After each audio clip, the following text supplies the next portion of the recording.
Official వచ్చే IPL నుంచి Sanju Samson Chennai super Kings లో చేరుతున్నాడు. చెన్నై సూపర్ కింగ్స్ యాజమాన్యం ఈ విషయాన్ని ధృవీకరించింది. ఇటు రవీంద్ర జడేజా చెన్నై సూపర్ కింగ్స్ నుంచి రాజస్థాన్ రాయల్స్ కు మారుతున్నాడు. రాజస్థాన్ రాయల్స్ కెప్టెన్ గా జడేజా వ్యవహరించబోతున్నాడు.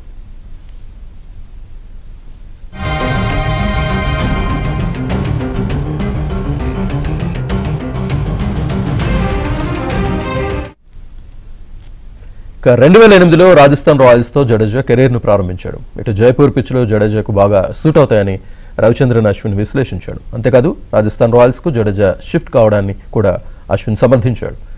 ఎక్కడ ఐపీఎల్ కెరీర్ మొదలు పెట్టాడో అక్కడ ముగించాలనుకోవడం కూడా సరైనదేనని అశ్విన్ చెప్పుకొచ్చారు.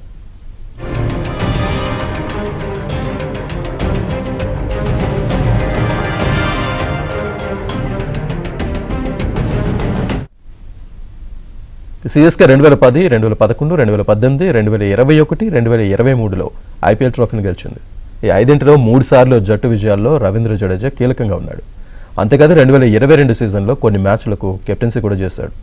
గత 3 ఏళ్లలో సిఎస్కే తరపున 44 మ్యాచ్లు ఆడిన జడేజా 38 వికెట్లు తీసుకున్నాడు. అలాగే ఫినిషర్గా మ్యాచ్లను గెలిపించాడు. స్ట్రైకింగ్ రేట్ 150కి పైగా ఉంది.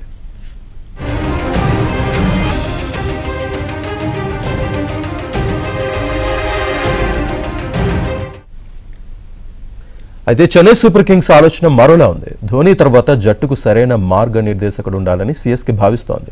ధోని వారసుడిగా శాంసన్ అనుకుంటోంది. అంతేకాదు శాంసన్ కు స్థానిక ఫ్యాన్స్ మద్దతు ఉంటుందని సిఎస్కే విశ్లేషిస్తోంది.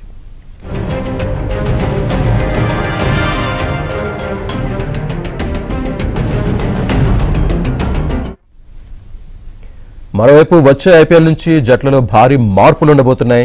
సన్ రైజర్స్ నుంచి మహమ్మద్ షమి లక్నో సూపర్ జైంట్స్ కు మారుతున్నాడు. అర్జున్ టెండూల్కర్ కూడా ముంబై ఇండియన్స్ నుంచి లక్నో సూపర్ జైంట్స్ లో చేరబోతున్నాడు.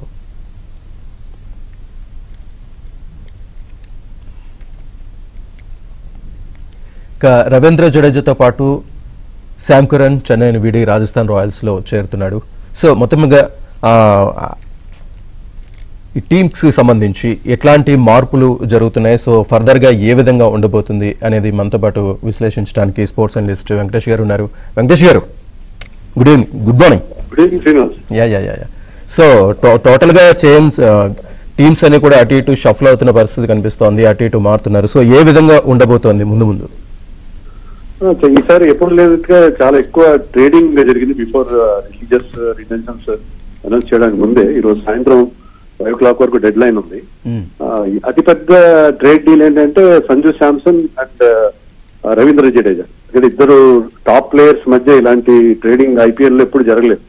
అది ఒక విన్ విన్ డీల్ గా చెప్పుకోవాలి. ఎందుకంటే సంజు శాంసన్ లాంటి ఒక కీపర్ బ్యాట్స్మెన్ అండ్ భవిష్యత్ కెప్టెన్ మేబీ అవసరం ఖచ్చితంగా చెన్నైకి.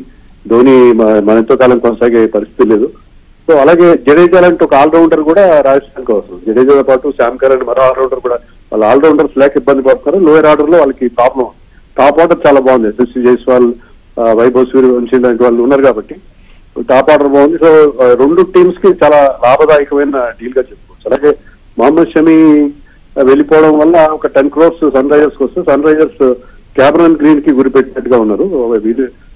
వాళ్ళు క్లాసన్ కూడా రిలీజ్ చేస్తారని ఒక టాక్ నడుస్తుంది. అది that we have to wait and see. So ఇంతవరకు వచ్చిన మేజర్ కన్ఫర్మేషన్స్ అదే ఉన్నాయి.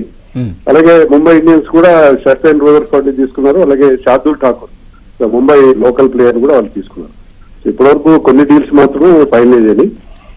రిలీజెస్ కూడా మనకి తెలిసి వస్తున్నాయి. ఈరోజు సాయంత్రం చాలా మేజర్ షేకప్ అన్ని టీమ్స్ లో ఉండే అవకాశం కనిపిస్తుంది. అంటే సిఎస్కేకి ముఖ్యంగా ధోని వారసుడుగా సంజు శాంసన్ ని భావించడం అనేది ఎలా చూడాలంటారు? డెఫినెట్ గా ధోని ఉండే ఇమేజ్ వేరే. ధోని వారసత్వం అంటే కొంతవరకు అతను కవర్ చేయగలుగుతారని మనం చెప్పచ్చు. ఎందుకంటే అతను కూడా చాలా ఫ్యాన్ ఫాలోయింగ్ ఉంది. కీపర్ బ్యాట్స్మెన్ అండ్ అతను సౌత్ ఇండియన్, తమిళ్ స్పీకింగ్ కాబట్టి డెఫినెట్ గా అతనికి ధోని ఫ్యాన్ ఫాలోయింగ్, అతనికి ట్రాన్స్ఫర్ అయ్యే అవకాశాలు మనకి ఎక్కువగా కనిపిస్తున్నాయి. ఓకే, సో జడేజా సిఎస్కే నుంచి బయటకు వచ్చారు, ఇప్పుడు ఆర్ఆర్ కెప్టెన్ గా వెళ్తున్నారు. సో దీన్ని ఎట్లా చూడొచ్చు అంటారు, ఎలా ఉంటుందంటారు? ఆర్ఆర్ కెప్టెన్ కాదా అనేది ఇంకా మనకి ఫైనల్ గా కావాల్సి ఉంది. వాళ్ళు కూడా ఏం కన్ఫర్మ్ చేయట్లేదు. కానీ మనకి వస్తున్న వార్తలు ఏంటంటే క్యాప్టెన్స్ ఇస్తేనే వస్తాను అన్నట్టుగా జడేజా అన్నాడు. అయితే జడేజా ఏజ్ ఇప్పుడు 36 కాబట్టి అతను క్యాప్టెన్ గా వెళ్ళినా ఎక్కువ రోజులు అక్కడ కొనసాగే అవకాశం అయితే మనకు కనబడట్లేదు. మేబీ 2-3 years షార్ట్ టర్మ్ వాళ్ళకి రిక్వైర్మెంట్ మాత్రంగా ఉంటుంది కనిపిస్తుంది. బట్ వాళ్ళకి జైస్వాల్ లాంటి యంగ్ ప్లేయర్స్ ఉన్నారు వాళ్ళ దగ్గర. వైభవ్ సూర్యవంశీ కూడా అద్భుతంగా పర్ఫామ్ చేస్తున్నారు. సో ధ్రువ్ జురెల్ ఉన్నారు ఆ టీంలో. సో ఓవరాల్ గా ఆ టీమ్ చాలా మంచి యంగ్స్టర్స్ ఉన్నారు. సో జడేజా లాంటి ఒక సీనియర్ ప్రో కనుక ఆ టీమ్ లో ఉంటే వాళ్ళ యంగ్స్టర్స్ కి ప్రాపర్ గైడెన్స్ కూడా దొరుకుతాయి. So it is right decision అని కూడా మనం చెప్పాలి. అలాగే శామ్ కరణ్ లాంటి ఆల్రౌండర్ కూడా వాళ్ళకి కావాలి.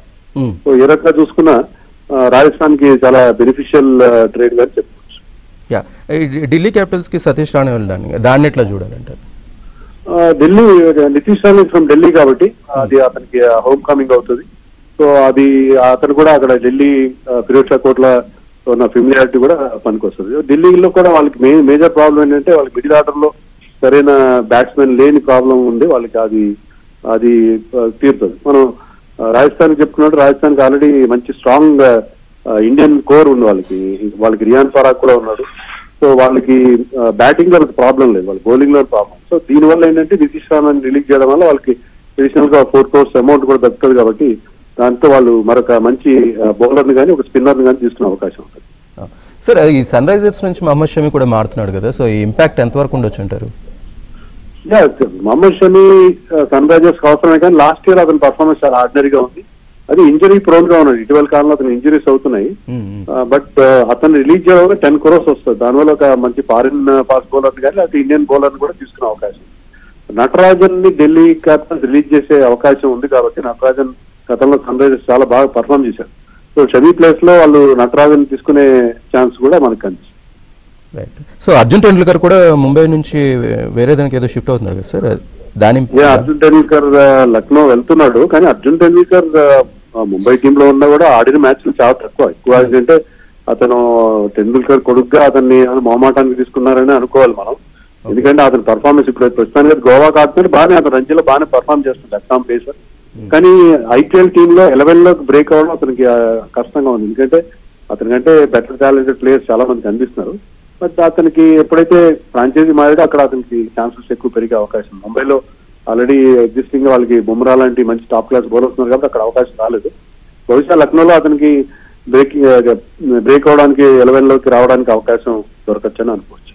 ఓకే, సో ఈ ఓవరాల్ మార్పులతో ఈ ఐపీఎల్ ఏ విధంగా ఉండే అవకాశం ఉండొచ్చు అంటారు? మామూలుగా టీమ్స్ చాలా స్మార్ట్ గా ఈ ట్రేడ్ కానీ రిలీజెస్ కానీ చేస్తున్నారు. వాళ్ళు ఏంటంటే ఎవరైతే నెక్స్ట్ ఆక్షన్ నెక్స్ట్ మంత్ 16 జరగబోతుంది, ఆక్షన్ లో ఏ ప్లేయర్స్ రాబోతున్నారు వాళ్ళ కోసం మన దగ్గర ఎంత అమౌంట్ పెట్టుకోవాలి, ఏ ప్లేయర్ అంతవరకు పలకచ్చు, ఇలాంటి అన్ని వాళ్ళు ప్రాపర్ గా అనాలిసిస్ చేసి వాళ్ళు రిలీజెస్ అనేవి ప్లాన్ చేస్తున్నారు. వాళ్ళకి ఎవరికైతే బాగా పర్ఫామ్ చేయట్లేదో వాళ్ళని రిలీజ్ చేస్తున్నారు, ఎవరైతే రెగ్యులర్ గా వాళ్ళకి పర్ఫామ్ చేస్తున్నారో వాళ్ళని రిటైన్ చేసుకునే ప్రయత్నం చేస్తున్నారు. కొంతమంది లైక్ కేకేఆర్ వెంకటేష్ 23.75 crores పెట్టి చాలా పెద్ద అమౌంట్ పెట్టి అతను తీసుకున్నారు. అతన్ని కానీ రిలీజ్ చేస్తే వాళ్ళు చాలా పెద్ద అమౌంట్ వస్తుంది. మళ్ళీ వాళ్ళు బైబ్యాక్ కూడా చేసుకునే అవకాశం. ఎందుకంటే వెంకటేష్ మళ్ళీ ఆప్షన్ లోకి వెళ్ళినా అంత అమౌంట్ పలికే అవకాశం లేదు. Even half the price they can get hit. So అలాంటి కొన్ని స్మార్ట్ టాక్టిక్స్ వాళ్ళు మించే అవకాశం.